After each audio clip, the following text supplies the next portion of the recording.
Hello everyone, welcome to the next quick look.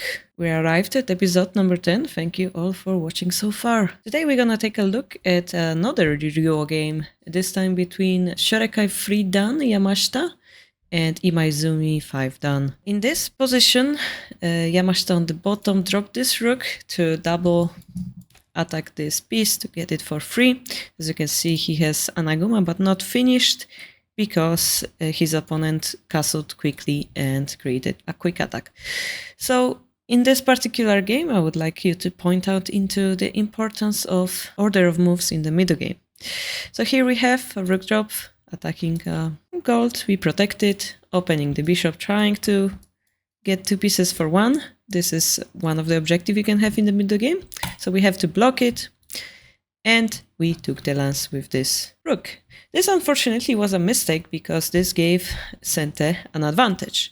So this is an interesting point here.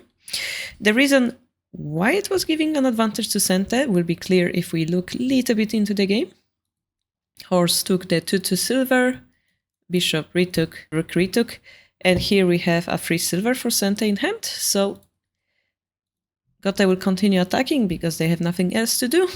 And they will attack a weak point of Anaguma, which is this knight drop. There is a problem though. Remember when I said we have a silver in hand? We have this very well-known tactic of silver drop in front of the head of the knight, and here suddenly Gote's attack is stopped. We will try to continue something with a lance drop, but since this is the strongest piece for Gote, we will drop the knight, blocking that piece and also attacking this square. Here there is hidden threat of this bishop being bounced off this diagonal, so Gote moved his dragon to protect the threat, but there is an interesting continuation from Sente. Silver takes here. We cannot retake it because it's gonna be a very painful check. So knight took here, and here again Sente blocks bishop once more by dropping a lance, and this time creating a counter attack on this file. Bishop sacrifice became necessary, and here if we simply take, it's okay, but it's much better to break opponent's camp while you give away a piece, or in this case take two pieces for one, and this is where Sente resigned, giving a win to the Shorekai player. In this situation it's not clear why Sente is winning, perhaps to us, but basically after this we have a very strong attack, and if we try to defend,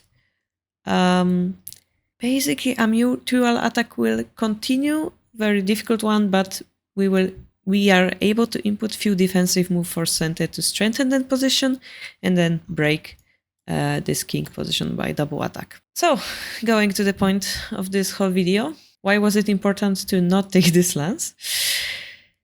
As you might have guessed, knight drop before Sente had silver in hand was quite important. Here we don't have the option of dropping the silver, so we have to play something else, and this will result in equal game. The reason why we cannot take the silver in this position is that after something like this, Sente's dragon will be out of the play. This is equal game, of course, and another variation showed by a computer is instead of taking the silver, we can push this pawn, and interestingly, we'll arrive at the similar position where we take the silver, but look how much difference it makes, this edge pawn threatening the front of this king.